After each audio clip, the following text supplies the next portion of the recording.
आज फिर से मेरे क्लास में आप सभी का स्वागत है। इसके पहले पीरियड में हम उपवास पाठ का भाग 1 देखा था और आज हम उसके आगे का भाग पढ़ने जा रहे हैं। पेज नंबर 11 पर ऊपर से सेकंड पैराग्राफ देखो आप।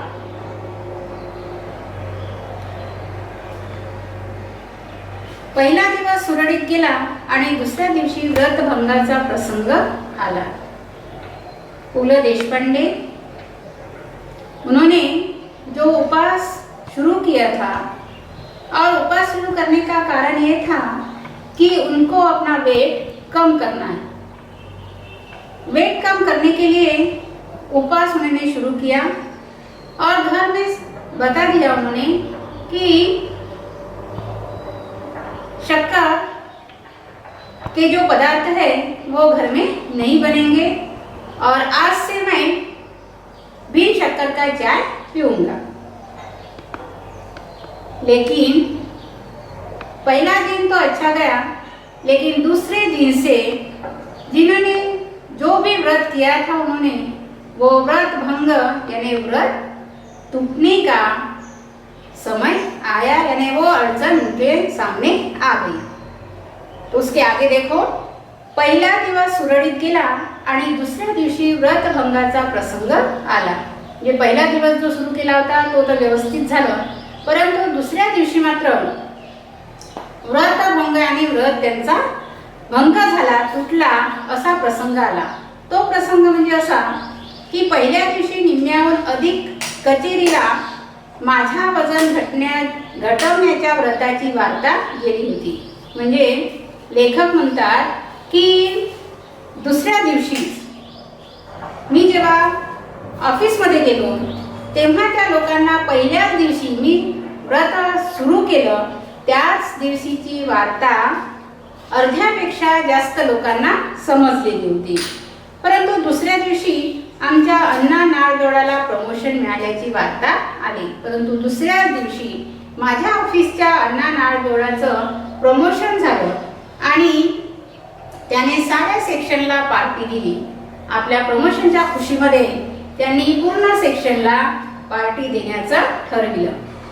कॅन्टीनच्या आचार्याने तर माझ्या डाएटवर सूट घ्यायचं असे ठरवून पदार्थ केले होते। लेखक म्हणतात की ज्या कॅन्टीनवाल्याला ऑर्डर दिला होता पदार्थ बनवण्याचा तर त्यांनी पार्टीमध्ये जे मिठाई बनवली ती अशी काही गोड बनवली की लेखकाला वाटतं की हे माझ्या व्रताचा भंग करण्याकरताच, माझा एक प्रकारचा सूड घेण्याकरताच बनवली असावी असं लेखकाला वाटतं। कारण काय,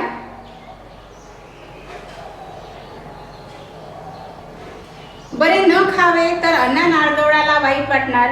बिचारा 6 वर्षांनी एफिशियन्सी बारच्या जाड्यातून बाहेर पडला होता।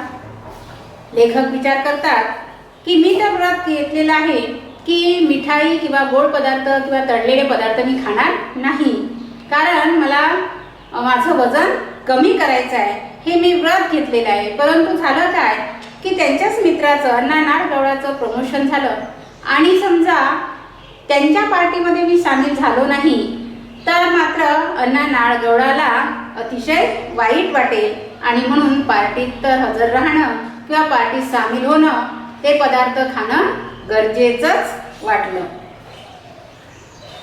आचार्याने मिठाईत साखर न घालता साखरेत मिठाई घालून आणली होती। घासागणिक सहस्रावधी कॅलरीज पोटात चालल्या होत्या, त्यामुळे खाल्लेले गोड लागत नव्हते। लेखक म्हणतात की अशी काही गोड मिठाई बनवली होती की असं वाटतं की मिठाईत साखर न टाकता साखरेतच त्यांनी मिठाई टाकली आणि सोबत पुन्हा तळलेले पदार्थ होतेच। ते म्हणतात की घासागणिक म्हणजे प्रत्येक घासाला सहस्रावधी म्हणजे हजारो कॅलरीज माझ्या पोटामध्ये चालल्या होत्या आणि त्यामुळे एक मनात तर विचार होता की मला तर गोड पदार्थ खायचे नाही, परंतु मी मात्र या पार्टीत सामील होऊन मिठाई खात आहे आणि किती कॅलरीज माझ्या पोटामध्ये जात आहेत, ह्या विचाराने त्यांना खाल्लेली मिठाई गोड लागत नव्हती। म्हणजेच खाण्यामध्ये त्यांचं मनही लागत नव्हतं असं त्यांचं म्हणणं आहे. बटाटे वडे होतेच म्हणजे आणखी कॅलरीज. फक्त मिठाईच नव्हती तर बटाटे वडे देखील होते. चिवडा अस्सल वनस्पतीतला त्यामुळे आणखी कॅलरीज. आणि एवढे सगळे हादडणे म्हणजे हे सर्व खाऊन शेवटी भज्याशिवाय पार्टी कसली. या भिकोबा मुसळ्यांच्या टोमण्यामुळे चेकाडून नाडगोळाने स्पेशल भज्यांची परत ऑर्डर दिली. म्हणजे या पार्टीमध्ये मिठाई होती, तळलेले बटाटे वडे आणि अस्सल वनस्पती तुपातला बनवलेला चिवडा. हे सर्व खाल्ल्यानंतरही त्यांच्यातील एका सहकार्याने म्हटलं, त्यांचं नाव आहे भिकोबा मुसळे, यांनी म्हटलं की ही तर पार्टी झाली, परंतु पार्टीमध्ये जोपर्यंत भजे नाही तोपर्यंत हे पार्टी कसली. तेव्हा एखाद्याने जर आपल्याला म्हटलं आहे की अजून या पार्टीमध्ये काहीतरी असायला पाहिजे होतं, भज्याशिवाय पार्टी कसली, तर भिकोबा मुसळ्यांनी काहीही विचार न करता आपल्या मनात असो की नसो परंतु त्यांनी स्पेशल भज्यांची ऑर्डर पुन्हा दिली आणि त्यांच्या पार्टीमध्ये भजे सुद्धा होतेच. शेवटी मला राहावे ना. त्यांना असं वाटतच होतं की माझ्या पोटामध्ये खूप कॅलरीज जात आहेत, परंतु शेवटी मला राहावले नाही ते भजे बघून. भज्यांची 6वी प्लेट उडवल्यावर मी अत्यंत केविलवाण्या स्वरात सध्या मी डाएटवर असल्याचे सांगितल्यावर सर्वांनी मला वेड्यात काढले, वेड्याने मूर्ख. तर सर्व पदार्थ लेखक खातच राहिले. त्यांना सांगितलं गेलं होतं की बटाटे वडे खायचे नाही. अनेक सल्लागारांनी अनेक प्रकारचं उपाय त्यांना सांगितलं, सल्ला दिले. आणि बटाटे वडे खाण्याचंच काय, तर बटाट्याचं नाव सुद्धा घ्यायचं नाही, कारण ते ज्या चाळीमध्ये राहत असत त्या चाळीचं नाव बटाट्याची चाळ असं होतं. आणि म्हणून त्यांना बटाट्याचं नाव सुद्धा घ्यायचं नाही असा सल्ला साकोजी त्रिलोकेकर यांनी दिला होता. आणि त्यांची थिल्ली उडवली होती, त्यांची मजाक केली होती की समजा बटाट्याचं नाव देखील काढशील तर तू मात्र लठ्ठ होशील, तेव्हा खाण्याचा तर प्रश्नच नाही, परंतु बटाट्याचं नाव देखील काढायचं नाही. आणि ते बटाटे वडे पण त्यांनी खाल्ले, चिवडा पण खाल्ला आणि अतिशय गोड अशी मिठाई पण खाल्ली. शेवटी तळलेले भजे पण त्या पार्टीमध्ये आले आणि लेखकाचं मन मात्र मानलं नाही आणि त्यांनी भजे सुद्धा खायला सुरुवात केली. भजे थोडेसे न खाता एकूण त्यांनी 6 प्लेट भजे खाल्ले आणि त्यानंतर त्यांनी म्हटलं की आता मी डाएटवर आहे. हे सगळं खाल्ल्यानंतर समजा ते म्हणत असतील की मी आता डाएटवर आहे, तर कोणालाही सहज वाटेल की हा काय मूर्खपणा आहे, हे काय डाएट आहे. आणि म्हणून त्यांनी जेव्हा म्हटलं तेव्हा सर्वच त्यांच्या मित्रमंडळींनी त्यांना वेड्यात काढलं की हा काय मूर्खपणा आहे की एवढं सारं खाल्ल्यानंतरही म्हणायचं की मी डाएटवर आहे. तेव्हा त्यांना वाईट वाटू नये किंवा खाल्ल्यामुळे वजनावर काही फरक पडत नाही अशा प्रकारचंच वक्तव्य त्यांच्या मित्रांनी केलं. अरे पंत, खाण्याचा आणि वजनाचा काय संबंध? कितीही जरी खाल्लं तरी खाल्ल्यामुळे थोडी ना वजन वाढतं. भिकोबा मुसळे म्हणाला, मी बघ 21 गुलाबजाम खाल्ले. एवढंच काय, आपण तर आयुष्यात एक्सरसाइज केला नाही. एक्सरसाइज म्हणजे व्यायाम. तुझी कुंभरास आणि कुंभ लग्न आहे. नुसता वायुभक्षण करून राहिलास तरी तू असा जाड्या राहणार. लठ्ठपणा काय आपल्या हातात आहे? भिकोबा मुसळेंनी म्हटलं की हे बघ पंत, खाण्याचा आणि लठ्ठपणाचा काही एक संबंध नाही. मी बघ आज 21 गुलाबजामुन खाल्ले आणि आयुष्यात तर मी कधीच एक्सरसाइज केला नाही, कधीच व्यायाम केला नाही, तरी मी काही लठ्ठ आहे का?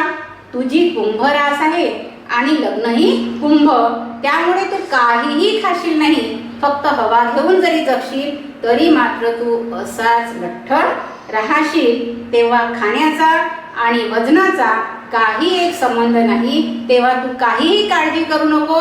तुला जे खायचं आहे ते तू खा. नॉनसेन्स. नॉनसेन्स म्हणजे मूर्ख. जगदाळे ओरडला, रनिंग कर रोज. तेव्हा जगदाळे हे कोणाला नॉनसेन्स म्हटलेलं आहे की जे भिकोबा मुसळेंनी म्हटलं त्याला म्हटलेलं काय नॉनसेन्स काही पण सांगतो का? खाण्याचा आणि वजनाचा संबंध नाही, पण तू मात्र फक्त रनिंग रोज करत जा. रनिंग म्हणजे धावणे. हे ऐकून रनिंगपेक्षा देखील दोरीवरच्या उड्या मारा. दुसऱ्याने पुन्हा सल्ला दिलेला आहे त्यांना. बरं का पंत, माझ्या सिस्टरचं वेट 40 पाऊंड उतरलं दोरीवरच्या उड्यांनी, कुमारी कमलिनी केकरे म्हणाली. त्या ठिकाणी केकरे ही जी सहकारी होती त्यांनी म्हटलं की रनिंगपेक्षाही जास्त फायदेशीर जर असेल तर दोरीवरच्या उड्या. तुम्ही दोरीवरच्या उड्या घेत जा. माझ्या सिस्टरचं म्हणजे माझ्या बहिणीचं वजन दोरीवरच्या उड्या घेतल्यामुळे 40 पाऊंड वजन कमी झालं, तेव्हा तुम्ही दोरीवरच्या उड्या घ्या. शेवटी सर्वांच्या मते मी सकाळी रनिंग करावे आणि संध्याकाळी दोरीवरच्या उड्या माराव्या असे ठरले आणि मी 7व्या बशीमधले भजे उचलले. लेखक म्हणतात की सर्वांनी मला आपापल्या परीने सल्ला दिला, सर्वांनी मला मतं सांगितले आणि सर्वांच्या मतानुसार मी एवढं ठरवलं की सकाळी मात्र मी रनिंग करेल, धावत जाईल आणि संध्याकाळी मात्र मी दोरीवरच्या उड्या घेईन. आणि असं वाटायला लागलं की खाण्याचा आणि माझ्या वजनाचा काही एक संबंध नाही. मी मात्र अशा प्रकारचा व्यायाम करेल आणि माझं वजन मी कमी करेल. तेव्हा खाण्याबद्दल त्यांना काहीही चिंता नाही वाटली नाही आणि त्यांनी पुन्हा 6 प्लेट भजी खाल्ल्यानंतरही 7वी प्लेट मात्र त्यांनी खाण्याकरिता उचलली. कुटुंबाचा मात्र माझ्या डाएटच्या बाबतीत उत्साह अवर्णनीय होता. कुटुंबाचा म्हणजे घरातील मंडळीचा, त्यांच्या पत्नीचा डाएट संदर्भात अतिशय चांगला प्रतिसाद ते देत होते. कारण त्यांना पण वाटत होतं की आपल्या पतीच्या कामामध्ये आपण सहकार्य केलं पाहिजे. कारण रोज काही काही चमत्कारिक पदार्थ माझ्या पाण्यात पडायला लागले. वेगवेगळे पदार्थ, वेगवेगळ्या भाज्या माझ्या पानामध्ये येऊ लागल्या, माझ्या ताटामध्ये येऊ लागल्या की जे मी कधी बघितल्याही नव्हत्या. परंतु ती मात्र माझं वजन कमी झालं पाहिजे म्हणून वेगवेगळ्या प्रकारच्या भाज्या मला ती देत असे. एके दिवशी नुसती पडवळे उकळून तिने मला खायला घातली.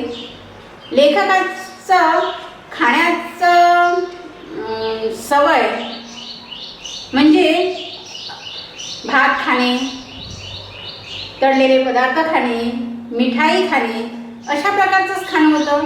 असं कधीही त्यांनी उकडलेली किंवा कमी तेलाची भाजी खाल्ली नसेल. परंतु त्यांच्या पत्नीने वजन कमी झालं पाहिजे म्हणून नुसती पळवळ उकडून त्यांना खायला दिलं. शेवगाच्या शेंगा, पडवळ, भेंडी, चवळीच्या शेंगा अशा सळपातळ भाज्यांचा खुराक तिने चालू केला. कोबी, कॉलीफ्लॉवर वगैरे बाळसेदार मंडळीची स्वयंपाकघरातून हकालपट्टी केली. हकालपट्टी करणे म्हणजे काढून टाकणे. तर त्यांच्या पत्नी त्यांना सळपातळ ज्या भाज्या असतात दिसायला, जसं की शेवग्याच्या शेंगा, पडवळ, भेंडी, चवळीच्या शेंगा अशा ज्या सळपातळ असतात, त्यांना असं वाटत असावं की अशा सळपातळ भाज्या दिल्याने लठ्ठपणा येणार नाही. आणि जशी कोबी आहे, कॉलीफ्लॉवर आहे, हे असे जाड्याजुड्या भाज्या असतात, त्याच्यामुळे वजन वाढू शकते.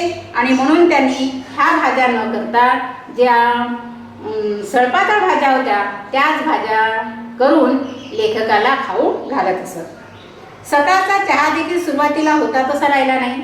भाज्यांमध्ये तर बदल झालाच झाला, परंतु सुरुवातीला ती मला चहा देत होती तो चहा, बिनसाखरेचा चहा सुद्धा तसा राहिला नाही. बिनसाखरेचा चहा इतका कडू लागत असेल अशी यापूर्वी कधीच कल्पना आली नाही मला.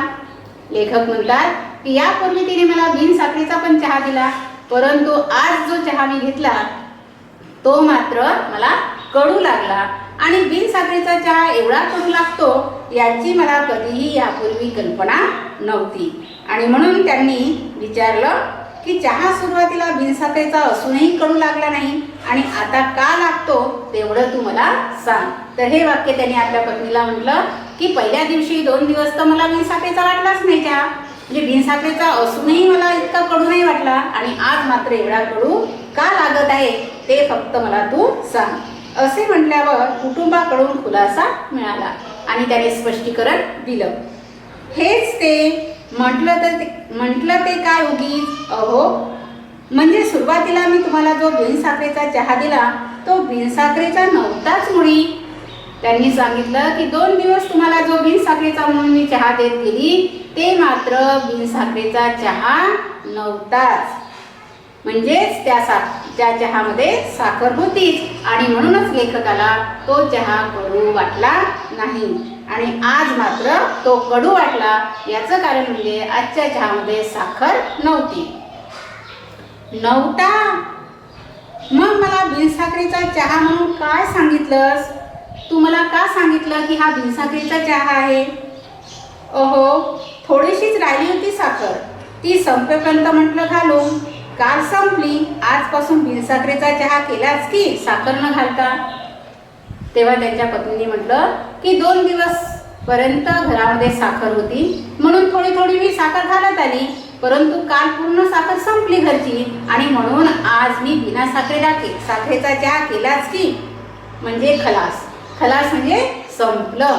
आज 2 दिवसापासून मी जे काही प्रयत्न करत आहे की माझं वजन कमी झालं पाहिजे, परंतु मात्र 2 दिवसापासून जे माझ्या पोटामध्ये साखर गेली त्यामुळे त्याचा काही आता फायदा होणार नाही. माझ्या मेहनतीचं सारं चीज पाण्यात गेलं. अगं किती लाख कॅलरीज गेल्या असतील माझ्या पोटात, त्यामुळे किती लाख कॅलरीज माझ्या पोटामध्ये गेल्या असतील. कसलं कमी होतंय माझं वजन? माझं वजन आता काय कमी होणार आहे? मी कितीही प्रयत्न केले तरी पण माझं वजन आता कमी होणार नाही. पण सांगितलं का नाहीस मला? पण असं मला सांगितलं का नाहीस की चहामध्ये साखर आहे म्हणून? तेव्हा त्या म्हणतात उगीच आरडाओरड करू नका, उगीच ओरडू नका की माझ्या चहामध्ये साखर होती, आता माझं वजन वाढणार, सहस्रावधी कॅलरीज माझ्या पोटात गेल्या. हे सारी बडबड मात्र तुम्ही आता थांबवा. वजनाचं तर काय केलं, हळूहळू होईल, हळूहळू कमी, आणि कोणाचं मागून खात नाही म्हणावं, आम्ही स्वतःच कमावून खातो म्हणावं. वाढलं तर वाढू दे वजन. मुलांना देण्यासाठी लाडू काढून बशी ठेवत आणि माझ्या वजनक्षय संकल्पाला आणखी नवे सुरुंग लावत ते उद्गारली. त्यांच्या पत्नी म्हणतात उगीच मात्र माझं वजन कमी झालं पाहिजे, हे नाही खाणार ते नाही खाणार, उगीच बडबड मात्र करू नका. वजनाचं एवढं काय नेलं? आपण काय कोणाचं मागून खात नाही, आपल्याच कमाईचं आपण खातो.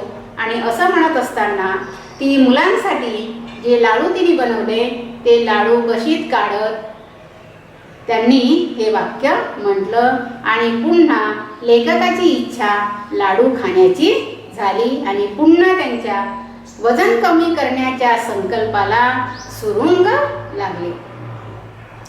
लाडू कशाला केलेस? साखर असेल त्यात. ते म्हणाले तू लाडू कशाला केलेस? त्याच्यात साखर असेल ना.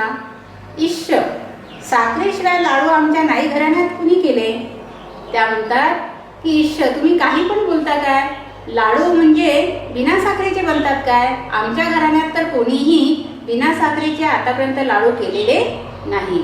तात्पर्य चहा बिनसाखरेचा होता हे खरे, परंतु लाडवाच्या रूपाने काही कॅलरीज पोटात गेल्याच.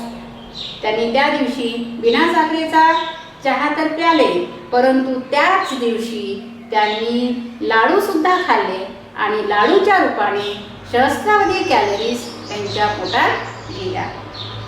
तर अशा प्रकारे आपण हा दुसरा भाग या ठिकाणी झालेला आहे. याच्या पुढील भाग आपण पुढच्या पिरियडला बघूया.